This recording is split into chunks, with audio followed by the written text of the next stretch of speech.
3-cycle 1, Cooper Circle, shot fire up and down. Layton in the south, give me an RA now. So her husband, Tim, was actually on patrol when the officer down call came over the radio. He raced to the scene and found his wife lying in a pool of her own blood. She was sheet white and she was staring straight up, and I thought, man, there's no way she can survive losing that much blood. Hi, ABC! This is the Rapati Pierce family. I'm Tim. I'm Christina. And I'm Jean. This is baby Jordan. Tim Pierce and Christina Rapati actually met in a patrol car. They were partners together. We both worked at LAPD, and we were partners for about 3 years and became great friends, and then we just kept finding excuses to hang out, and we fell in love and got married. Pretty soon they had a little baby named Jordan, and life was good. They lived at the beach, they loved to run and surf together, and they loved being cops. And they were out there every day making the streets a safer place to be. The last 4.5 years have been down here in Southeast Division, and she's stayed up in Southwest Division. And she still works in neighborhoods where we work gangs together, so she knows them in that neighborhood inside and out. We'd go running in the morning or something, and we'd tell our stories from the night before. And as she would tell me of the 2 or 3 foot pursuits she would be in, and I would tell her the same, you know, in the back of our heads, we know every one of those could drastically go wrong. 309 is report of a 211 in progress at the gas station northeast corner, MOK and Dinker. Then last June, everything changed. Christina and her partner were responding to an armed robbery call when they noticed a guy acting kind of suspicious. Well, and as we got close to him, all of a sudden he starts out in front of our car. And I actually had to slam on my brakes to avoid hitting him. Christina jumps out the car and he takes off running. Ran to the front yard and then up to a porch. And I see her reach up, she grabs him, and I heard the first shot. It sounded like a firecracker. I see Christina just collapse. I fired six rounds, the suspect went down. I seen the gun fall to the ground, and then I hear Christina yelling out for me. I said, I'm here, I got you. At the same time, I'm trying to broadcast for help. 3-cycle 1, Cooper Circle, shot fire up and down. Layton in the south, give me an RA now. So her husband, Tim, was actually on patrol when the officer down call came over the radio. He raced to the scene and found his wife lying in a pool of her own blood. She was sheet white and she was staring straight up, and I thought, man, there's no way she can survive losing that much blood. And so I figured the best thing I can do is just let her know I got to her. And I gave her a kiss. I think I kissed her twice, and I told her I loved her, and I knew that that was going to be the end of her. She wasn't going to make the ride to the hospital.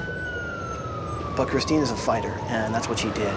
And somehow she managed to actually pull through. She fought for her life, but it came at a pretty heavy price.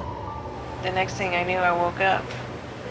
I just remember the tubes in my mouth and stuff, and Tim kept telling me, you're paralyzed, and I kept asking him, I can't feel my legs, what's wrong? He kept saying, you're paralyzed. So Christina is learning to live her life as a paraplegic, but life is a lot different now. But I think the hardest part is she can't care for her daughter the way she used to. You can't really play with her in the same capacity now. Because she just runs around. I can't chase, you know. I mean, the house is so like an obstacle course. And that's probably the hardest part. I haven't really figured out how to be her mom from a chair right now. She gave her legs up for the safety of the city of Los Angeles is the bottom line. And she's just a trooper. She's just, you know, powering through it, and she's making the best of her life. And not even looking back, you know, and just what kind of people do that? She's just awesome. So please, ABC, if you could help our family, we would appreciate it more than anything. And, you know, words can't really say what something like that could do for us. We can make Christina's life easier, we can make things more accessible, and maybe give her independence back, but also can make her feel like a normal person, just being a mom, raising her kid again in a house that works for her. Yeah. So what do you say? Can we do this? Yeah. Yes. Well, bring it in, people. Let's make it happen. Are you with me? Yeah. Yeah. Well, then let's do it!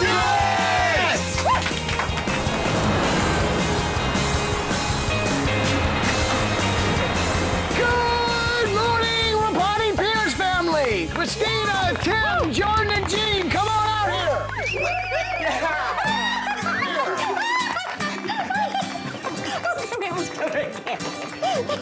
Hey, Ty.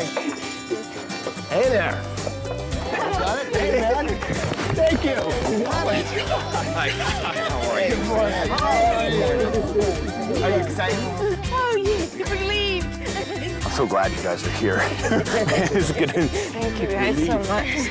I feel a grateful connection to this family and being thankful for the fact that they put their lives out on the line for people like me. I can't imagine what it's like for this couple to be going through what they're going through, and their challenges will continue. I'm just glad that we're here to hopefully make the transition a little bit easier. Just really frustrating not to be able to have free movement and be able to, you know, do things and take care of Jordan and stuff, because, you know, I mean, I'm her mom, and I can't even get her in and out of her crib. Christina is doing everything that she can, trying to be a mom and be a wife and take care of herself and her family from her wheelchair. She is a strong woman. She's amazing, and bottom line, Christina's a hero.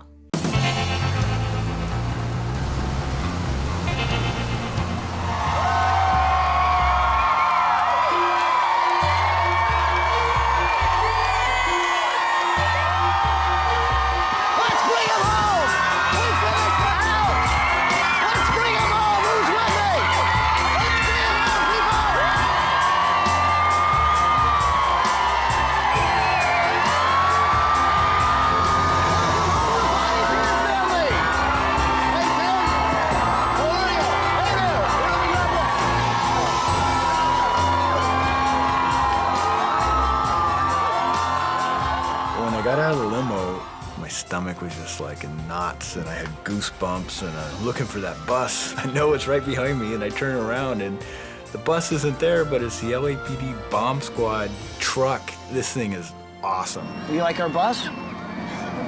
Oh, good job. All of the LAPD, they've been out here all week helping us out. I have to say, you guys have probably had the safest house in the city this week. They have been here nonstop. The LAPD family, they've been there for me from day one, from the hospital through my recovery. LAPD's really defined itself as a second family. The fact that they would come and show up and honor me like that, this is so huge. I'm so proud to be a part of that department. This was not easy. I mean, it was tough. It was a very tough build. And it just seemed like everything was against us. This town just started showing up. People just started coming out and helping us get through this thing. Everyone in this town.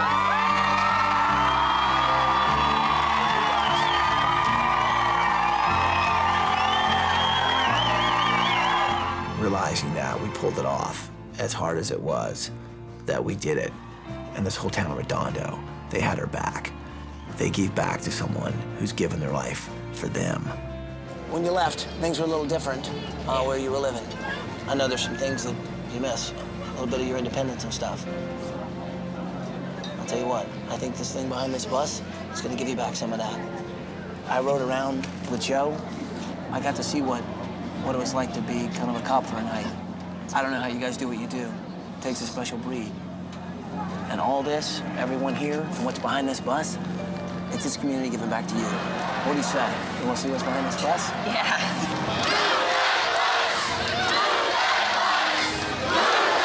It's like that internal drum roll, you know, going on, and you're like, I don't want to look, I don't want to look. All right, so you guys stay with me. Here we go.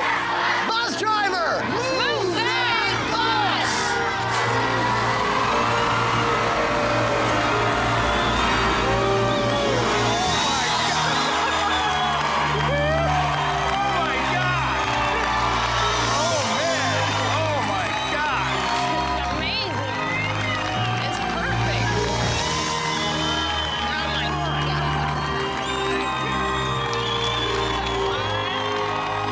I was just thrilled to death that that was gonna be our new house.